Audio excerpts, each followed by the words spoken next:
Hello everyone, good morning.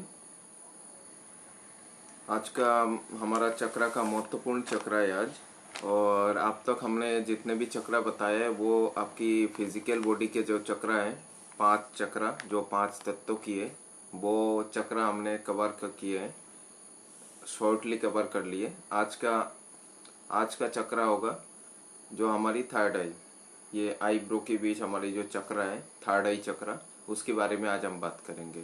ये जो चक्र है, ये चक्रा का एक प्रकार से इसको महक भी कहा जाता है। महक यानी हमारी जो भी पांचों चक्रा था, जितना भी अब तक हमने बताया, जैसे रूट चक्रा हुआ, सैक्रल चक्रा हो गया, फिर सोलर चक्रा हो गया, फिर हार्ट चक्रा हो गया, फिर थ्रोट चक्रा हो गया, ये सारे चक्रा की एक कंबाइनेशन पावर है थर्ड आई चक्रा,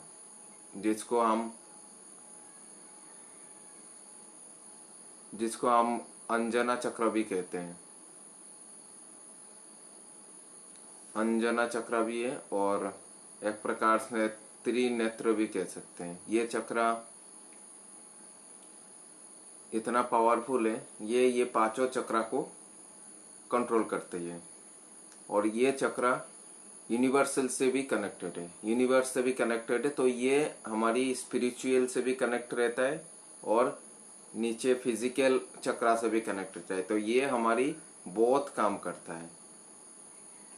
थर्ड आई के द्वारा हम काफी कुछ कर सकते हैं, जैसे किसी को सम्मोहित करना, किसी के द्वारा कोई गलत काम हो रही है तो उसको रोकना, ये सारा काम हम इस चक्रा से कर सकते हैं। तो इस चक्र एक्टिवेशन के बाद हम ये सब कर सकते हैं। तो ये चक्र एक्टिवेशन हर कोई नहीं करा सकता, तो ये चक्र एक्टिवेशन बहुत ही बड़ा प्रोसेस है और हम इस प्रोसेस पर कोई बात नहीं कर रहे क्योंकि हम ये कराते भी नहीं है। तो हम ये बात कर रहे जो ये प्रोसेस, इसको कुछ हद तक हम जागृत कर सकते हैं। तो ये चक्र जागृत करने के लिए हमें ध्यान के द्वारा हमें चक्र को जागृत कर सकते हैं, क्योंकि वो भी एक्टिवेशन हो जाती है तो भी बहुत ज्यादा है। तो ये एक्टिवेशन हम करा सकते हैं, जो जिसमें ये चक्रा की मेडिटेशन होती है। तो ये मेडिटेशन के द्वारा हम कर सकते हैं, जैसे बाकी सारे चक्रा को हम मेडिटेशन करेंगे तो ये चक्रा भी हमारी मेडिटेशन होती है। तो ये इस चक्रा का बीज मंत्र है ओम। तो जो ओम मेडिटेशन हम करते हैं, तो ये थर्ड आई चक्रा को लेके ही हम ओम मेडिटेशन करते हैं। तो ये थर्ड आई चक्रा हमारी पांचों चक्रा को कंट्रोल करती है और पांचों चक्रा का कंट्रोलर है। और ये चक्रा स्पिरिचुअली हमारी ये चक्रा से भी कनेक्टेड रहता है, जिसको हम लोग कहते हैं क्राउन चक्रा। तो आगे हम क्राउन चक्रा पर कल बात करेंगे। ये चक्रा हमारी पूरी मेंटली जो भी हमारी विचार है उन सब पर कंट्रोल करती है। हमारी पांचों तत्वों की जो 5 चक्र है उन सब को कंट्रोल करती है। हमारी पूरी यहाँ की अवयव को कंट्रोल करता है। बाकी स्पिरिचुअली हम कितना कनेक्टेड है, फिजिकली हम कितना कनेक्टेड है, दोनों को किस प्रकार से बैलेंस किया जाए, ये बैलेंस करने वाला चक्र है और सबसे बेस्ट चक्र है और सबसे पावरफुल चक्र है।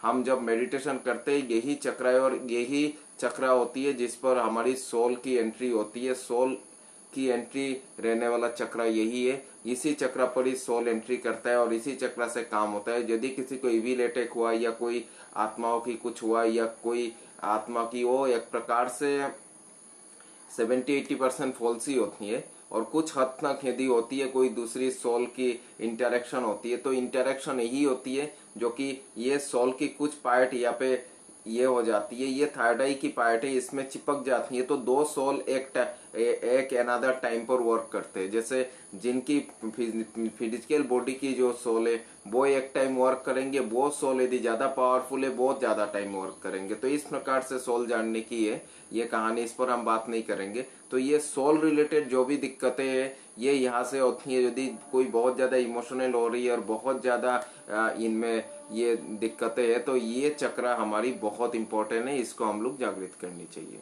और इस पर ध्यान करनी चाहिए। आज के लिए इतना ही, कल हम नेक्स्ट चक्र पर बात करेंगे और फिर बाकी हम डिटेल्स पे जाएंगे। नमस्कार।